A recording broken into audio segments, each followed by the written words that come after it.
नमस्कार, अपन समाचारमा स्वागत छ। सुरुमा मुख्य समाचार। बिलेटले गुणस्तरीय हिमाल स्टिल भन्छ। हिमाल स्टिल, हिमालले बढी सुरक्षित घर बनाउँछ।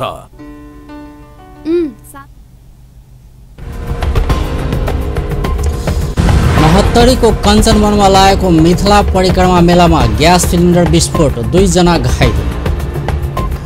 गोर्खामा 2वटा बम फेला, विप्लव समूहले बम राखेको आशंका। आज विप्लव समूहबाट नेपाल बन्द आह्वान, बन्दको मिश्रित प्रभाव। विप्लवमाथि प्रतिबन्ध सरकारको बाध्यता रहेको मन्त्री पण्डितको स्पष्टोक्ति, वार्तामा नआएकाले यस्तो कदम उठाउनु परेको भनाइ। र आज मृगौला दिवस, विभिन्न कार्यक्रम गरी मनाइयो। अब समाचार विस्तारमा। महोत्तरी कञ्चनवनमा लागेको मिथिला माध्यमिकी परिक्रमा मेलामा ग्यास सिलिन्डर विस्फोट हुँदा 2 जना घाइते भएका छन्। घाइते हुनेमा मेलामा बेलुन बेच्दै आएका औरही नगरपालिका वडा नम्बर 2 का 40 वर्षीय रामकरण कापर र छेउमा बसेका गौशाला नगरपालिका 10 का 60 वर्षीय अमरुद्दिन लहेडी रहेका छन्। घाइते दुवैजनाको जनकपुर अञ्चल अस्पतालमा उपचार भइरहेको छ। गोर्खा जिल्लामा 2 ठाउँमा प्रेसर कुकर बम भेटिएको छ। गोर्खा सदरमुकामबाट गोर्खा क्याम्पस जाने बाटोमा पर्ने भिआइपी टोल र गोर्खा सदरमुकामको 12 किलो बजार नजिकै आबु खैरेनी बजार नजिकै आज बिहान 2वटा बम भेटिएको प्रहरीले जनाएको छ। विप्लव समूहले बम राखेको आशंका गरिएको छ। सुनसरीको धरान उपमहानगरपालिका वडा नम्बर 15 मा एक कुखुरा फार्ममा आग लागि भएको छ। आग लागेबाट 2 करोडभन्दा बढीको क्षति भएको बताइएको छ। आज मध्याह्न भएको आग लागेबाट 700 भन्दा बढी कुखुरा जलेका छन्। आग लागि नियन्त्रणका लागि धरान उपमहानगरपालिकाको 2वटा दमकल र इटहरी उपमहानगरपालिकाको 1वटा दमकल प्रयोग गरिएको थियो भने नियन्त्रणका लागि स्थानीय बासिन्दा तथा नगर प्रहरी समेत खटिएका थिए। आग लागेको कारण खुल्न सकेको छैन। नेत्र विक्रम चन्द विप्लव नेतृत्वको नेकपाले आह्वान गरेको बन्दको प्रभाव काठमाडौँमा सामान्य परेको छ। सडकमा निजी सवारी साधनको तुलनामा सार्वजनिक यातायातका सवारीका साधन कम चलेका छन्। निजी स्कुलहरूमा बिदा दिएको भए पनि सरकारी निजी कार्यालयका सवारी साधन निर्बाध रूपमा चलेका छन्। उपत्यकाभरिका चोकहरूमा सुरक्षाकर्मीहरूको उपस्थिति बढाइएको छ। प्रहरीले केही संवेदनशील स्थान वरपर चेक जाँच पनि बढाएको छ। काठमाडौँको चक्रपथमा अन्य दिनको जस्तो सार्वजनिक गाडी चलिरहेका छन्। नेपाल प्रहरीले सुरक्षा व्यवस्था कडा पारिएको भन्दै गाडी चलाउन आग्रह गरेको छ। नेत्र विक्रम चन्द विप्लव नेतृत्वको नेकपाले आह्वान गरेको बन्दको प्रभाव चितवनमा पनि परेको छ। विप्लव समूहले आफ्नो कार्यकर्तामाथि गोली प्रहार गरिएको भन्दै विरोध स्वरूप आज नेपाल बन्दको आह्वान गरेको हो। बन्दका कारण बिहानीदेखि लामो तथा छोटो दूरीका कुनै पनि सवारी साधन चलेका छैनन्। पूर्व पश्चिम राजमार्गदेखि जिल्लाका भित्री सडकहरूमा पनि ठूला तथा साना सवारी चलेका छैनन् भने फाटाफुटा रूपमा मोटरसाइकल चलेको जिल्ला प्रहरी कार्यालय चितवनले जनाएको छ। भरतपुर महानगरपालिका वडा नम्बर 5 को कार्यालयमा सिलिन्डर बम विस्फोट भएपछि चितवनमा झन्डै त्रास सिर्जना भएको छ। यता जिल्लामा अप्रिय घटना हुन नदिन सुरक्षा व्यवस्था निकै कडा पारिएको चितवन प्रहरीले जनाएको छ। बन्दको कारण टाढा टाढा जाने यात्रुहरू माडमा परेका छन्। यसैबीच झापाका शैक्षिक संस्था बिहानीदेखि ठप्प रहेका छन् भने राजमार्गहरूमा सवारी साधन पनि चल्न सकेका छैनन्। झापाको दमक चौक पश्चिममा एक जीपमा अज्ञात समूहले तोडफोड समेत गरेको छ। पश्चिमबाट पूर्वतर्फ आउँदै गरेको को 14760 नम्बरको जीपमा आज बिहान तोडफोड गरेको हो। यस्तै बुटवल भैरवा सिद्धार्थ राजमार्ग अन्तर्गत बुटवलको कालिका नगरमा बम फेला परेको छ। बिहान डिभाइडरमाथि कालो रङको शङ्कास्पद वस्तु भेटिएपछि सर्वसाधारण त्रसित भएका थिए। बम प्रहरीले निष्क्रिय गरेको प्रहरी कार्यालय बुटवलका प्रहरी नायब उपरीक्षक डीएसपी दिलबहादुर मल्लले जानकारी दिएका छन्। अब व्यावसायिक विश्रामपछि विप्लवमाथि प्रतिबन्ध सरकारको बाध्यता रहेको मन्त्री पण्डितको स्पष्टोक्ति, वार्तामा नआएकाले यस्तो कदम उठाउनु परेको भनाइ। आज मृगौला दिवस, विभिन्न कार्यक्रम गरी मनाइयो। र काठमाडौँको बसन्तपुरमा होलीको चिर ठटाइ, होली विधिवत रूपमा सुरु। विश्रामपछि समाचारमा स्वागत छ। सत्तारूढ नेपाल कम्युनिस्ट पार्टी नेकपाका अध्यक्ष पुष्पकमल दाहालले नेत्रविक्रम चन्द नेतृत्वको नेपाल कम्युनिस्ट पार्टीलाई विद्रोहको कलाविहीन नाटक नदेखाउन सचेत गराउनु भएको छ। अध्यक्ष दाहालले चन्द नेतृत्वको नेकपाले आफूलाई नै पहिलो चरणमा मार्ने टिम परिचालन गरेको जानकारी सरकारले गराएको भन्दै उनीहरूको गतिविधि देखेर आफूलाई दया जागेर आएको प्रतिक्रिया दिनुभएको छ। आज शहीद तथा बेपत्ता योद्धाहरूको सम्मानमा काठमाडौँमा आयोजित कार्यक्रममा उहाँले आफ्नो नक्कल गर्ने भ्रम पारेर अघि बढे परिणाम दुर्भाग्यपूर्ण हुने भन्दै नेतृत्वको नेकपालाई नयाँ बाटो खोजेर अघि बढ्न पनि आग्रह गर्नुभयो। उहाँले चन्दलाई यो 2052 साल नभई 2075 साल भएकाले परिस्थितिलाई हेरेर अघि बढ्न गम्भीर हुन पनि सचेत गराउनु भएको छ। आफ्नै सचिवालयमा सचिव भएर काम गरेका चन्दले आफैलाई पहिलो चरणमा मार्ने योजना बनाएको सुन्दा आफूलाई दया लागेर आएको अध्यक्ष दाहालको भनाइ छ। अध्यक्ष दाहालले आफ्नो नक्कल गरेर कहीँ पनि नपुगिने स्पष्ट पार्नुभयो। वाइसिएल नेपालका अनुरोध गर्दछु जनताको काम गर्छु भनेर हिँड्दै जनताले मलाई प्रचण्ड बनाइदियो। अब फेरि त्यही समयमा अर्को प्रचण्ड बन्दैन। यो इतिहासले कहीँ कतै दिएको छैन। साथीहरू नयाँ बाटो खोज्नुहोस्। साँच्चै केही गर्नु छ भने प्रचण्डकै नक्कल गरेर प्रचण्ड हुन्छु भन् ठान्यो भने त्यो भ्रम हो। त्यो भ्रमले कहीँ पनि पुग्दैन। त्यो दुर्भाग्यपूर्ण परिणाममा मात्रै पुग्छ। मैले हिजोका साथीहरूलाई लगातार यो सल्लाह दिइराखेको छु। आज बिहान मात्रै मलाई भन्नुभयो, तपाईहरुले नि पत्रिकामा हेर्नुभयो होला, पछिल्लो चरण मेरो कार्यालयको सचिव भएर बसेका विप्लवहरूले मलाई आज बिहान पनि सरकारको तर्फबाट जानकारी गराइयो। प्रचण्डलाई नै 1 नम्बरमा मार्न पर्छ भनेर उहाँहरूले माइनेट गर्नु भएको छ रे, पहिला मार्नु पर्ने मान्छे भनेर, र टिम पनि खटाउनु भएको छ रे भनेर सुनाउनु भयो। अब मलाई ती साथीहरू सम्झिँदा दया माया लाग्छ। वास्तवमा के भयो होला साथीहरूलाई। अब मलाई मारेर चाहिँ अब यो संघीय लोकतान्त्रिक गणतन्त्र अथवा यो परिवर्तन बच्ने हो त? सरकारले त क्याबिनेटमा भनेको कुरा पत्र पत्रिकामा तपाईहरुले हेर्नुभयो, अनलाइनमा हेर्नुभयो, फेसबुकमा हेर्नुभयो होला।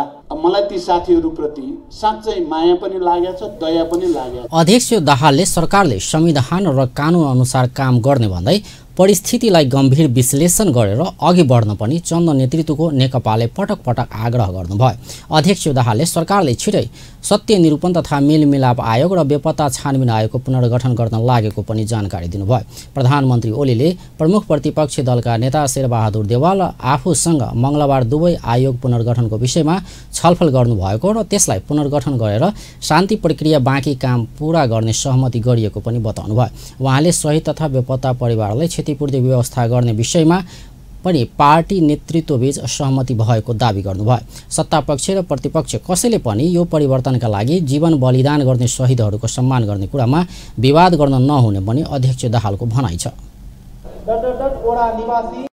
हामी अस्तिको दिन मात्रै प्रधानमन्त्री म समेत र प्रतिपक्षका नेता समेत बसेर सत्य निरूपण तथा मेलमिलाप आयोगको कामको बारेमा र बेपत्ता छानबिन आयोगको बारेमा हामीले छलफल गर्यौं र एउटा समझदारी बनेको छ र छिटै आयोगको पुनर्गठन गर्ने, त्यसको निम्ति आवश्यक पर्ने सिफारिस कमिटी बनाउन सरकारलाई सुझाव दिने र छिटो भन्दा छिटो यो प्रक्रियालाई निष्कर्षमा पुर्याउने भन्नेमा राम्रो समझदारीको साथ अध्यक्ष दाहालले शहीद तथा बेपत्ता पारिएका एकजना सदस्यलाई रोजगारी दिने विषयमा पनि प्रधानमन्त्री ओलीसँग आफूले छलफल गरेको पनि बताउनु भएको थियो।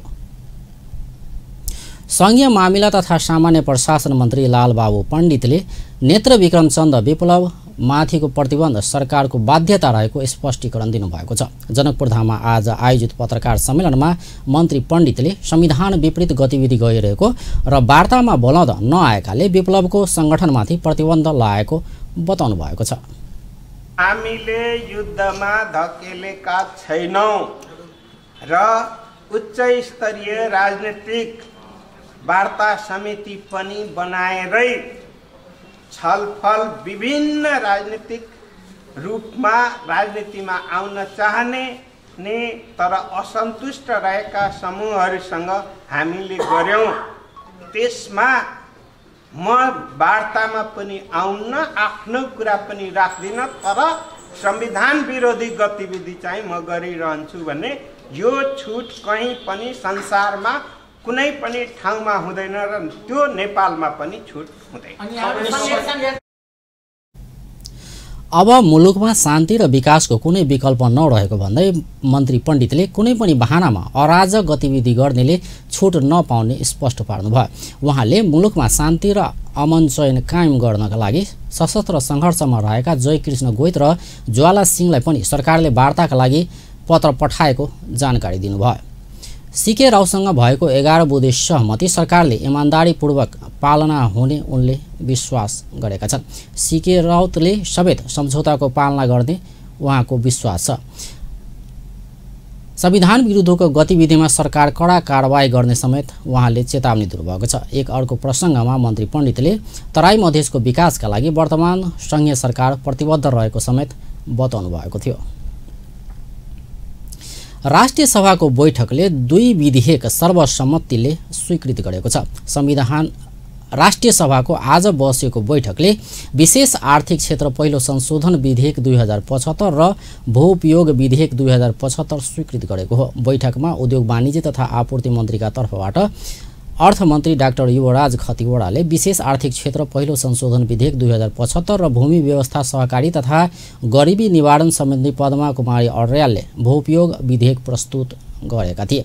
त्यसअघि बैठकको विशेष समयमा सांसद भैरव चरण सुन्दर श्रेष्ठले सरकार र सीके राउतका बीच भएको 11 बुँदे सहमतिको स्वागत गर्दै राष्ट्रिय एकतालाई बलियो बनाउन सबैमा आग्रह गर्नुभएको थियो। त्यस्तै राष्ट्रिय सभाको शून्य समयमा सांसद शान्ति कुमारी अधिकारीले बागलुङ जिल्लामा जलाशययुक्त जलस्रोतको आयोजनामा निर्माणमा ध्यान दिन सरकारको ध्यानाकर्षण गराउनु भएको थियो। त्यसैगरी सांसद हरिचरण शिवाकोटीले सरकार र राउतबीच भएको सहमतिको स्वागत गर्नुभएको थियो। बैठकमा राष्ट्रिय सभाका सचिव राजेन्द्र भुयालले प्रतिनिधि सभाबाट सन्देशसहित प्राप्त सार्वजनिक निजी साझेदारी तथा लगानी विधेयक 2075 र राष्ट्रिय सभाबाट पारित भई सन्देशसहित प्रतिनिधि सभामा पठाइएको प्रदेश लोकसेवा आयोग आधार र मापदण्ड निर्धारण 2075 विधेयकलाई प्रतिनिधि सभाबाट पारित भएको जानकारी दिएका थिए।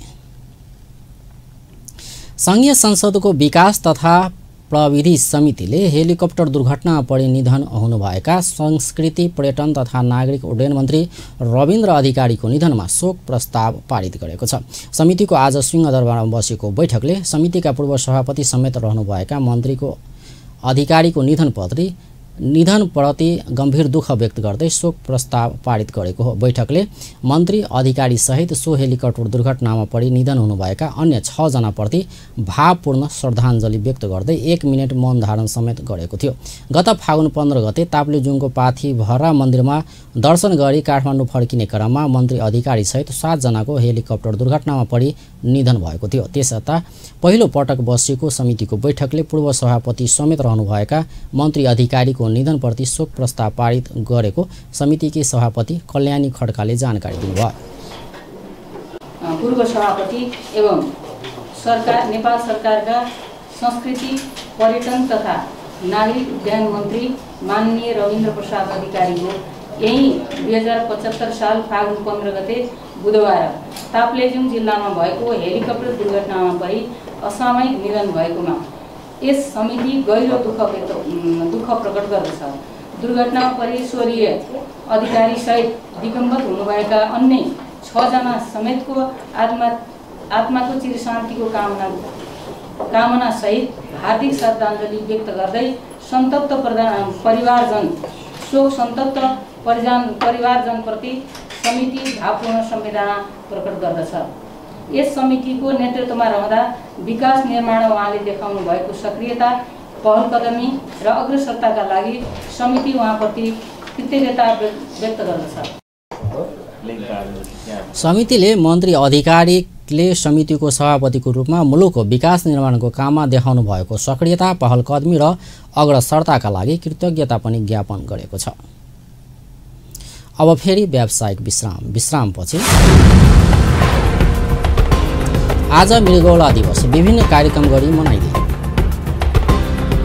र काठमाडौँको बसन्तपुरमा होली चिर ठड्याइयो। होली विधिवत रूपमा सुरु। विश्रामपछि समाचारमा स्वागत छ। आज विश्व मृगौला दिवस विभिन्न कार्यक्रम गरी मनाइँदैछ। प्रधानमन्त्री केपी शर्मा ओली शिक्षण अस्पतालको नेफ्रोलोजी विभाग लगायतले महाराजगञ्जमा गरेको पदयात्रा कार्यक्रममा सहभागी हुनुभयो। नेपालमा पनि स्वास्थ्य क्षेत्रमा काम गरिरहेका सरकारी तथा गैर सरकारी संस्थाले विविध कार्यक्रमको आयोजना गरेका छन्। शिक्षण अस्पतालमा आज बिहान भएको कार्यक्रममा सहभागी हुनुभएका प्रधानमन्त्री ओलीले मृगौला बचाउन खानपानमा ध्यान दिन सबैलाई आग्रह गर्नुभयो। प्रधानमन्त्री ओलीले मृगौला रोगीलाई सरकारले स्वास्थ्य उपचारमा सहयोग गरेको भए पनि समस्या आउन नदिन सबैले सचेत भएर काम गर्न जरुरी रहेको बताउनु भएको थियो। किडनी एउटा गम्भीर समस्याको रूपमा दिनानुदिन बढिरहेको छ। खास गरी विषादीयुक्त अनुपयुक्त खाना र औषधिजन्य कुराहरूको पनि अनुपयुक्त प्रयोग, प्रदूषण र त्यस्ता थुप्रै कारणहरूले किडनी फेल हुने कुरा, किडनीले काम नगर्ने, किडनीमा समस्या पैदा हुने कुराहरू भइरहेका छन्। यस्तो अवस्थामा आम जागरणको आवश्यकता छ, जसले किडनीप्रति जनताको जागरुकता, किडनी बचाउने कसरी भन्ने कुराको सचेतनता बढाउन सकोस् र उपचारभन्दा बिमारी नै नहुने पहिले प्रिकसन अपनाउनु आवश्यक छ। त्यो कुरा हामीले दाजुभाइ दिदीबहिनीहरूलाई बताउनुपर्छ। प्रधानमन्त्री ओली आफै पनि मृगौला रोगी हुनुहुन्छ। 2064 सालमा प्रधानमन्त्री ओलीको मृगौला प्रत्यारोपण दिल्लीको एपोलो अस्पतालमा गरिएको थियो। उपप्रधानमन्त्री एवं रक्षा मन्त्री ईश्वर पोखरेलले मुलुकलाई समृद्ध बनाउने अभियानमा केन्द्रित हुन सबैलाई आग्रह गर्नुभएको छ। उपप्रधानमन्त्री पोखरेलले कृषि, उद्योग, पर्यटन, ऊर्जा र पूर्वाधारको विकास गरेर मुलुकलाई समृद्ध बनाउने गरी आवश्यक नीति बनाउनु पर्नेमा पनि जोड दिनुभयो। मुलुकको समृद्धिको आधारको पहिचान गर्ने काम सरकारले गरिसकेको भन्दै सोही अनुसारको नीति बनाएर सम्बन्धित सबै पक्षलाई अघि बढ्नुपर्ने उपप्रधानमन्त्री पोखरेलको भनाइ छ। आज विज्ञान प्रविधि तथा नवप्रवर्तन नीति 2075 को मस्यौदामाथि सुझाव दिन ललितपुरमा आयोजित राष्ट्रिय सम्मेलनलाई सम्बोधन गर्दै उपप्रधानमन्त्री पोखरेलले वैज्ञानिकहरूले पनि मुलुकको राष्ट्रिय आवश्यकतालाई हेरेर सोही अनुसार अनुसन्धानको कामलाई अघि बढाउनु पर्ने जरुरी रहेको पनि बताउनुभयो।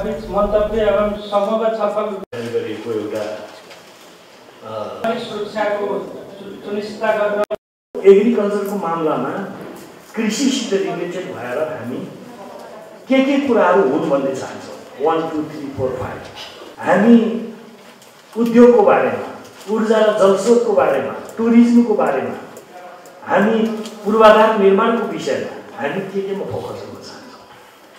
त्यो एरियामा विज्ञान र प्रविधिले गर्नुपर्ने कन्ट्रिब्युसन कसरी प्रकट हुनुपर्छ भनेर त्यस्तो भयो भने लय मिल्थ्यो होला। लय मिलेन भने राम्रा चिजहरू पनि राम्रो सुनिँदैन, देखिँदैन, सबैको मनमोहन त्यसले गर्न सक्दैन। त्यस कारणले म के आग्रह गर्न चाहन्छु भने यो फोकस भएर जानु पर्यो। समृद्ध नेपाल, सुखी नेपालीका एरियाहरूको बारेमा उपप्रधानमन्त्री पोखरेलले समृद्ध नेपाल, सुखी नेपालीको नारामाथि केन्द्रित भएर मुलुकमा प्रविधि भित्र्याउने गरी आवश्यक नीति बनाउन पनि सम्बन्धित निकायलाई सचेत गराउनु भएको थियो। काठमाडौँको हनुमान ढोका स्थित बसन्तपुरमा होलीको चिर ठड्याइएको छ। काठमाडौँको हनुमान ढोका स्थित बसन्तपुरमा आज बिहान रङ्गी बिरङ्गी कपडाहरूको ध्वजा पताका सहितको 3 खण्डे चिर ठड्याइएको हो। चिर ठड्याइएसँगै राजधानी काठमाडौँ लगायत मुलुकभर औपचारिक रूपमा होली पर्व सुरु भएको मानिन्छ। होली पर्वको शुभारम्भ भएको जनाउँदिन बसन्तपुरमा चिर ठड्याउने गरिएको धाला सिकुवा मानन्धर सना गोखलाका सचिव मदन रत्न मानन्धरले जानकारी दिनुभयो। 32 फुट उचाइको 3 खण्डे गजुर जस्तो देखिने रङ्गी बिरङ्गी होली चिर ठड्याइएको हो।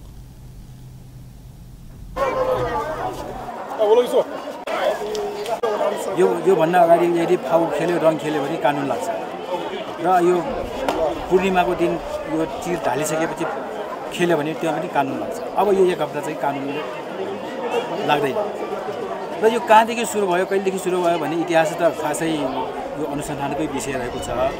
तर हाम्रो रिडिङमा हामीले पाएको चाहिँ तथ्यअनुसार चाहिँ यो मल्लकालदेखि यो चिर गाड्ने चाहिँ परम्परा सुरु भएको चाहिँ भेटाएका छौँ। माने जनश्रुति छ र अब यो किन मनाइन्छ, कसरी मनाइन्छ भन्ने विषयमा चाहिँ वास्तवमा हाम्रो अध्ययनमा चाहिँ यो भारतमा चाहिँ प्रचलन भएको होली त्यसैको चाहिँ सिको गरेर नेपालमा भित्रिएको जस्तो देखिन्छ। किन भन्दाखेरि भारतभर चाहिँ यो होली मनाइन्छ, तर नेपालमा पनि आएको भन्नु त्यसको चाहिँ त्यहाँबाट चाहिँ सरेर आएको चाहिँ मान्यता छ। यो किन भन्दैछु त भन्दाखेरि यो होलीसँग कृष्णको लीला पनि जोडिएको छ। अनि कृष्ण लीलामा चाहिँ के छ त भन्दाखेरि प्रत्येक वर्ष फागुन शुक्ल अष्टमीका दिन रङ्गी बिरङ्गी कपडाका ध्वजा पताका सहित सजाइएको बाँसको 3 खण्डे चिर ठड्याएपछि मुलुकभर होली प्रारम्भ भएको मानिन्छ। फागुन शुक्ल अष्टमीदेखि फागुन शुक्ल पूर्णिमासम्म होली पर्व मनाउने गरिन्छ। यस वर्ष काठमाडौँ लगायत पहाडी जिल्लाहरूमा चैत 6 गते बुधबार र तराई मधेसका जिल्लाहरूमा चैत 7 गते बिहीबार होली पर्व परेको छ। होलीमा सरकारले सार्वजनिक बिदा समेत दिँदै आएको छ। प्रहरीले पूर्वी चितवनको विभिन्न क्षेत्रबाट ठूलो परिमाणमा घरेलु मदिरा बरामद गरी नष्ट गरेको छ। अपरेसन एक टोल एक घण्टा अभियान अन्तर्गत चितवन प्रहरीले पूर्वी चितवनको विभिन्न ठाउँबाट घरेलु मदिरा बरामद गरी नष्ट गरेको हो। पूर्वी चितवनको रत्नगर, कालिका, खैरहनी र राप्ती नगरपालिकाको विभिन्न स्थानबाट एक हप्ताको अवधिमा प्रहरीले करिब 1,07,000 लिटर अवैध घरेलु मदिरा बरामद गरेको थियो। बरामद गरिएको सो अवैध मदिरा इलाका प्रहरी कार्यालय टाढी, इलाका प्रहरी कार्यालय खैरहनी र इलाका प्रहरी कार्यालय भण्डारामा बिहीबार नष्ट गरिएको छ। मानव स्वास्थ्यमा प्रतिकूल असर पार्ने गरी अखाद्य वस्तुहरू प्रयोग गरी बनाइएको घरेलु मदिरा बरामद गरी नष्ट गरिएको इलाका प्रहरी कार्यालय टाढीका प्रमुख प्रहरी नायब उपरीक्षक दयानिधि ग्यावालीले जानकारी दिनुभयो। जाने त्यो सुरक्षा सम्बन्धी विषयमा अपरेसन पनि गर्ने र त्यहाँ चाहिँ केही प्रहरीसँग सम्बन्धित केही कुरा छ, गुनासो छ भने त्यो फिडब्याक पनि लिने, त्यो हिसाबले हामीले यो कार्यक्रम सम्पन्न गरेका हौँ। त्यसको बिचमा अरू हामी धेरै ट्राफिक कारबाही अन्य मान्छेलाई पक्राउ गर्ने गरेका छौँ र खास गरी यो मदिरा यो 1,07,000 लिटर चाहिँ यो चावडा नगरपालिकाबाट अपरेसन गरेर हामीले बरामद गरेका हौँ। अपरेसनको अवधिमा प्रहरीले ट्राफिक सचेतनासँगै 142 जनालाई ट्राफिक कारबाही, शङ्कास्पद गतिविधि गर्ने 13 जनालाई नियन्त्रणमा लिनुका साथै अवैध तथा नियम विपरीत ढुङ्गा ग्राभेल बोक्ने 11वटा ट्रिपर तथा ट्र्याक्टरलाई पनि कारबाही गरेको छ। अब अन्त्यमा मुख्य समाचार एकपटक फेरि। महत्तरीको कञ्चनवनमा लागेको मिथिला परिक्रमा मेलामा ग्यास सिलिन्डर विस्फोट, 2 जना घाइते। गोर्खामा 2वटा बम फेला, विप्लव समूहले बम राखेको आशंका। आज विप्लव समूहबाट नेपाल बन्द आह्वान, बन्दको विस्तृत प्रभाव। विप्लवमाथि प्रतिबन्ध सरकारको बाध्यता रहेको मन्त्री पण्डितको स्पष्ट वार्तामा नआएकाले यस्तो कदम उठाउनु परेको भनियो। र आज मृगौला दिवस विभिन्न कार्यक्रम गरी मनाइयो। हस्त अपन टेलिभिजन हेर्दै गर्नुहोला। नमस्कार।